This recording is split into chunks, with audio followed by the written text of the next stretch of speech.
starts now.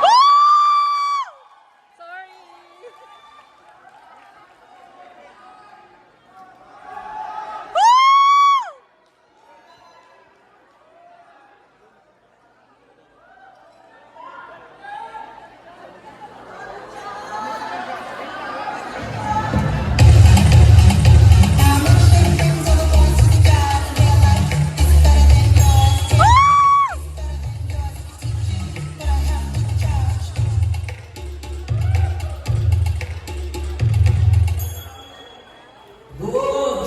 Ganon! Grabe, 10 years ago na yata, nagbili natin sa to. Move on natin. Masanay na tayo. Ito na talaga ang new normal. Hay, magpapasko na naman. 10 years na parang hindi nagse-celebrate ang Pasko ang mga tao. Hindi mo naramdaman yung spirit of Christmas. Ano ba kasi talaga kaya ang yagi? Ewan. Kahit tayo sa office, parang hindi na nag-over. Wala na nga din masyado nagpapadala ng mga cargo. Tsaka mga boxes para sa mga pamilya nila. Correct. Dati, kapag ganito yung season, sobrang busy na natin dito sa Transmolo.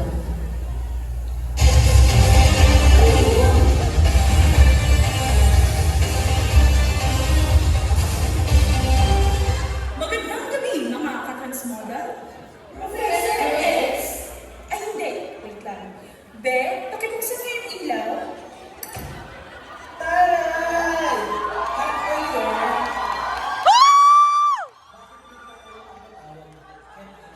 Patawag ako upang sabihin sa inyo na natuklasan na ang sabi na pagkawala ng Pasko sa loob ng sampung taon na pag-alaman ng aming Diyos na meron umialam ng ating nakaraan. Nakaraan? Ano nangyari sa nakaraan? Wait lang! Patapusin niyo muna kasi ako. So ito naman, tulad ng sinabi ko, may sumabotahe ng past. Noong gabi naglalakbay ang three kings patungong Bethlehem, ay biglang maliwanag sa kanila. At nang nakaw ang mga regalo na dati ay ibigay nila kay baby Jesus. Kaya hindi na nagawang makarating ng three kings sa Bethlehem at hindi na nila maibigay ang regalo. At iyan ang naging epekto dito sa Israel. Wala nang gift-giving. Hindi na ang Sayang, wala pa kasing transmodal ng panahon ni Baby Jesus eh. Dahil sa transmodal, sigurado makakarating ang padala mo. mismo because we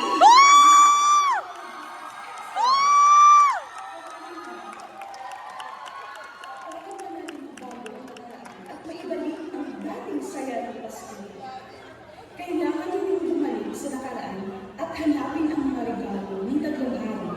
Maglalakbay kayo sa panahon gamit ang container van na nakikita niyo dyan sa gilid ng stage. Ang hindi mo alam, ang container van na iyan ay isang time machine. Time machine? Pero, ano ba dapat natin gawin? Simple lang ang gagawin niyo. Kailangan niyo nang pumasok sa time machine at dadalhin na kayo nito sa bansang affiliated ng Transmodal. Kailangan niyo nang sabayan ang isa na niyo ang ibigay ang mga regalo dapat ng tatlong hari. Ang gold, frankincense, at myrrh. Madali lang pala. Kailangan lang namin sayo ninyo ang mga nasa year ng 70s, 80s, at 90s. Ganun ba? Hindi, dahil yun na ang gagawin ng mga kalabang grupo. Basta, join na lang kayo sa production numbers nila. At kapag nakumpleto na ninyo, ay kailangan ninyong magtungo sa Bethlehem para maibalik ito sa tatlong hari. At muli nang babalik ang sigla ng Kapaskuhan. Yes! Ano ang inaantay ninyo? 15 minutes lang ang oras natin dito kasama ng entrance at exit. Kaya dali-ali lang. Best of luck, Transmodal Warriors. O siya. Good luck! Pamahat oil ko.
sing a little jingle bells.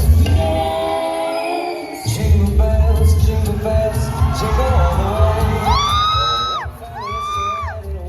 Open sleigh. Jingle bells, jingle all the way. Oh, what fun it is to ride in a one-horse open sleigh. Dashing through the snow in a one-horse open sleigh. All the fields we go, laughing all the way. Bells on bobtail, making spirits bright. What fun it is to ride and sing a sleigh song tonight. Jingle bells and jingle bells, jingle all the way. Oh, what fun it is to ride in a one-horse open sleigh. Jingle bells and jingle bells, jingle all the way. Oh, what fun to ride and sing in a one-horse open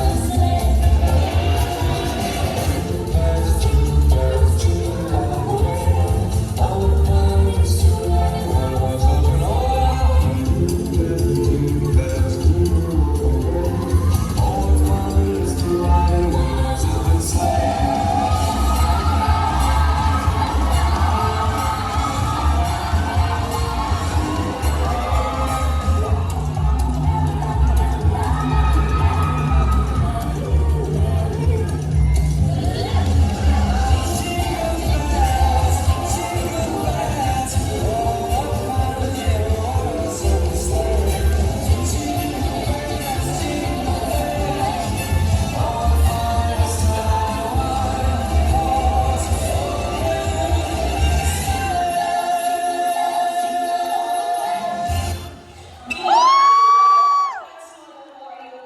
Natapos na ninyo ang misyon. Dalihan na ninyo ang dalhin na yan sa Bethlehem at ibigay sa kanyang hari. Upang umayos na ulit ang nakaraan at magbalik ng muli ang dating sigla ng Pasko. Congratulations, Transmondo Warriors!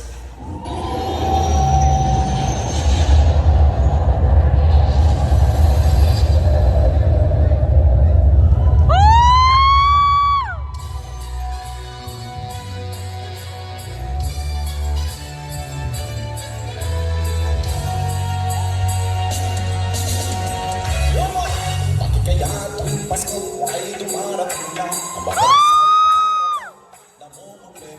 Hindi ko alam ang regalong ibibigay ngayong kahirap na hindi ko napabuhay. Basta kayang hari o tuwera ay naman ay tapos na wala na pera. Kaya kung ulipan tagutan mo ang mga inaanak sa araw ng Pasko.